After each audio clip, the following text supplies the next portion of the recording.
Okay, listen, I never claimed to be the smartest guy in the room.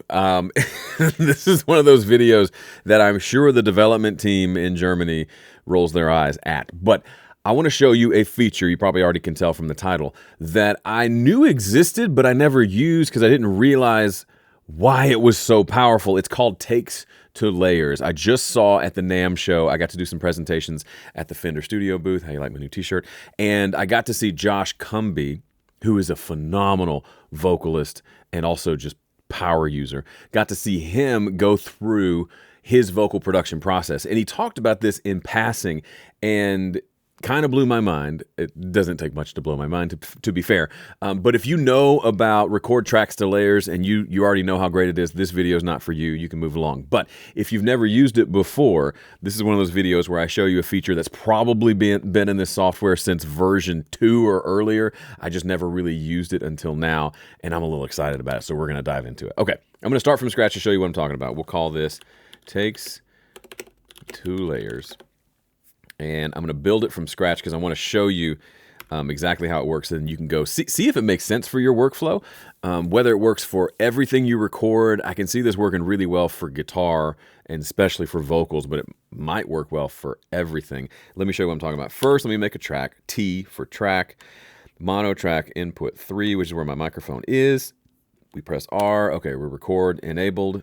And in case you're wondering, I don't use the monitoring button here because I monitor through my mixer and I use a Studio Live mixer, so I'm listening here. I don't have to listen through Studio Pro. That's just a preference. If you always monitor through check 1, 2, you can do that as well.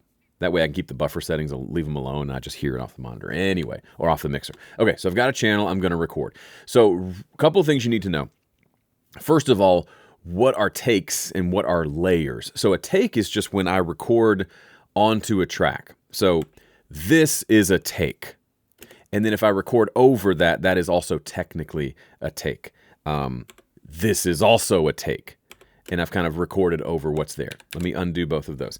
Those are takes. Now, historically, if you wanted to record multiple takes of a vocal and then comp it together later, the traditional way you do that is using layers, which you can access, by the way, now directly from here, which is nice, or you press F4 and the layers show up here. Those are what you would call, like in Pro Tools you call them playlists.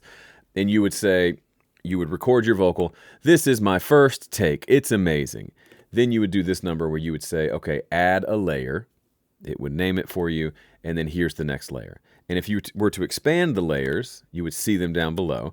By the way, I don't know if this is a key command globally or if I set this one myself, but if you just come into the key command window and search for layers, there's a command called expand layers.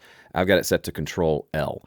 I don't know if that's one that I modified or not. I've modified a lot, so I can't keep track, but you can find it and set that to whatever you want. So I press Control L and it shows me my different layers. So I essentially have 2 layers right now. This is Vox 1, that's the first layer, and the second layer is the active layer that we're listening to right now. So this would be take 2.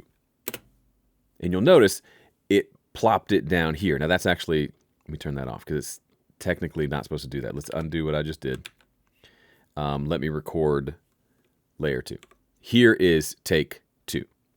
And when I'm done recording, nothing happens, it's there. If I want to record again and then make a third take, I have to come in here, add a layer, name it. So I've shown this before. This is the process. And then once I've got my third take, then I can add one more layer.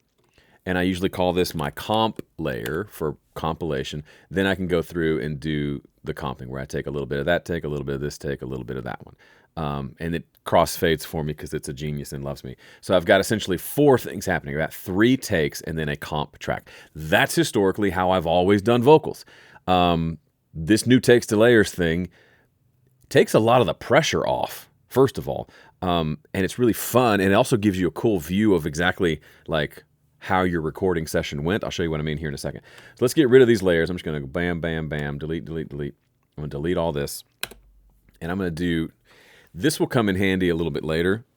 if we open up our inspector and we go over to the pool setting, this shows me any audio that's associated with this specific session. Right now, there's all these that I recorded. I deleted them, but they're still on the hard drive. They're still going to be there forever unless I do something about that. It's fine if you never do anything about that, but sometimes sessions can get big. You might want to save some space. I don't need these because I deleted them. So I can come up here to this session window here. This used to be called song. Come down to remove unused files. And it says, cool, we've got all these files here. Do you want to remove them? We could say yes. It would remove them from being associated on this list over here on the right. But, oh, sorry, my face is in the way. This is the list over here. I'll put myself down here now. It would remove them from this list, but they would still technically exist on the hard drive. If we want to delete them permanently, we just do this. Wha-bam, they're gone. Okay, everything's gone. Cool. I'm going to come back to that pool a little bit later. But for now, let's take a look at what I'm talking about, takes to layer. So I just showed you my old school traditional way of doing multiple takes. And I would sing take 3, and then I'd maybe go punch in a few spots on take 3 until I got it right. Then that was my take, and then I move on to the next one.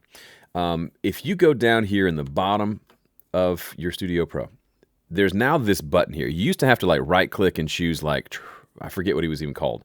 Record panel is what it was called. It's Shift-Option-R, or you can just click this little button right here, and it opens up this panel down here. By the way, this is where you find like your auto-punch, pre-count, pre-roll settings, in case you were curious where those went to. This is where some MIDI instrument stuff happens here and here about note repeat and stuff that I don't understand because I'm a guitar guy. But down here, record mode, this is what's interesting. And the setting you want to turn on is takes to layers. So it tells you right there, add a new layer for every take. So when I turned this on, I used to think this had to do with if I loop recorded something, then it would split those out into layers. It does do that, but it's way more, and it requires me to never have to go like create my own layers. So let's rename this one back to just Vox 1. I think that's the default layer. So right now I've just got a regular track. Let's pretend I just created that. Now I'm going to record take 1. And I'm going to record it like this. 1, 2, 3, 4, 5. Okay, so that's what I've recorded. 1, 2, 3, 4, 5. Sounds incredible, probably going to be a hit. Now, let's say I need to punch in 3. Or let's just make it 2. I'm going to punch in 2. So if I wanted to punch that in, I could punch it in. Or if I wanted to do it on a new layer, I could go create the new layer. But with takes to layers on, I just do this. I just hit record. 1, 2, 3, 4, 5. You see what happened? It automatically... It did what I wanted it to do on this top active layer. It punched it in over, but it didn't get rid of the previous take. It's still here. So it's kind of comping on the fly and giving me like this history down below. So we don't hear these layers down here, but they're just there. So I could always say, you know what, actually, I want to go back to the original. And I can do that. Because it's not lost forever. I didn't record over it and it's kind of hidden underneath. It's actually down here. So I get a whole history. So if I need to do several takes of 2, because 2 is really hard to say, 1, 2, 3, 1, 2, 1, 2, 3, 4. They all end up here. And then here's what's interesting. Here's what I didn't realize. Let's say I'm really crushing it with the 2, but I occasionally have trouble with the 4, and I need to punch that in. Check this out. 1, 2, 3, 4, 5. So it just adds it here. Whenever you do one, it just adds it to the next layer if there's a layer that's there. So I can go through, after doing a full vocal take, I can go through, and the places where I've really had trouble, where I've had to keep punching in, 2, 3, 2, 3, they all get added, and I can literally look at this and see, I had a real big trouble here with 2. Or I guess the positive spin is, look at all the options I have available for me on 2. There's only 1 3, 2 4s, and then 1 5 and 1 1. So it's like a history of the vocal. So let me do it a different way, because I realize the 1 2 3 4 5 thing might be confusing. Let's just sing a song here. I don't want to look, don't want to see what's under the hood. And then I can just come in and say, I think I got a better ending of that phrase. Don't want to see what's under the hood. And then I can it just does it for me, opens up the layers to show me that there's layers there, and I can just keep recording. I can just think about I don't know, the music and not worry about the software at all. Don't want to see what's under the hood. And it does it for me. It gives me the latest one, but then it also keeps the history of everything underneath, which I think is super cool. Don't want to see what's under the hood. Maybe. Don't want to see what's under the hood. So then I can come in and say, okay, that edit's a little wonky. Let's go to there. And then I can come down here and say, I think I like this take. Don't want to see what's under the hood. Or maybe it's this one. It's under the hood. And it's all non-destructive. Whatever I select becomes the one that we hear. And so we're never losing anything. They're just all there, and we can kind of see visually through what's highlighted which ones we're using. And I typically like to turn off the toggle snap so it gives me like the exact thing that I want. And if you ever like get confused, just come back up here, and then we can come back and rebuild it again. We can also listen to full takes by pressing the solo thing. Now we'll just hear this take 3. What's under the hood? But even visually, it lets us know that we're not listening to this top take because this solo is pressed. The top one gets kind of grayed out, which makes it just kind of visually helpful to know. And if I decide, you know what, forget it, I want to just have take 3 be my main take, we can do that and make that the active layer as well by just pressing that little up arrow. But to me, I've not done a full-on vocal session yet with this.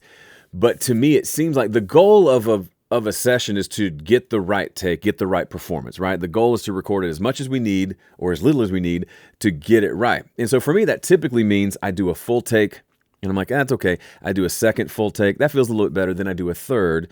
And then I say, okay, cool. I think the third one is the main one. So let's say I take the third one and I promote it as the main one. And then I say, well, I still want to punch in some things a few times. So then I come in and I punch in and I punch in and I do some punching in until I get it right. But what's cool about this is the history of all that punching stays down here. So let's say I had a take that was amazing and I said, let me just do it one more. I think I've got a better one in me. The next one is not better. And I say, oh, I wish I hadn't just recorded over that last one. You don't have to do any trickery. You don't have to like remember where it was and slide it back. You can just say, which one was it? Was it this one? And I punch in, oh yeah, that was the one. I loved that so much. And now we have it and we've kept it and life is good. And so whenever, we don't have to change tools, we don't have to do any key commands, just whatever we select gets plopped up here. And so we can say, cool, I need all of this take. And then I need this one actually to go back to about right there. And I need to extend it all the way out to there. And it's all available to us. And if it ever feels wonky and there's too much overlap, we can just kind of figure it out here. We could even like come up here and say, I need you to go away. I need you to go away. I just want this to be there. And we've got it. And we could continue with this one if we wanted to. And it will automatically crossfade any crossovers. We can still come in and manually move those even more if we want. But it automatically does that for us so we can not have to worry about like any blips in the audio, and it just makes for a really smooth workflow. So if you haven't messed with takes to layers, it's the kind of thing, turn it on and just kind of see how your recording session goes. I have a sneaky suspicion this is going to be something I'm going to really enjoy, especially given the fact that I have all of these things available to me down here to give me like a cool history of what happened. And when I'm done and I say, I don't want to see those anymore, I can just hide them. And now I'm just seeing the final take. And if I realize there's like 70,000 takes here, I've got the perfect take up here and I'm ready to get rid of all these, I can do this number. And now it just saves this one. And I can even come back over, like I said before, I can go into the pool. And I can say, you know what, let's get rid of everything. I don't have to look at the pool to do this, but just to give you a visual of what's happening. Remove unused files, delete permanently. It deleted everything but the 4 files that we're using right here for this vocal take. So we've limited it down. It's a great way to kind of do some file management, especially if your hard drives are getting full and you're finding yourself constantly battling hard drive full. This is one way to keep some things small. But if you're the kind that panics and you'd much rather just have everything available to you at all times, then just leave the takes to layers on, just hide the layers when you're done, and you can always get back to them later if you ever need to. My name's Joe Gilder. Thanks for watching. I'll see you in the next one.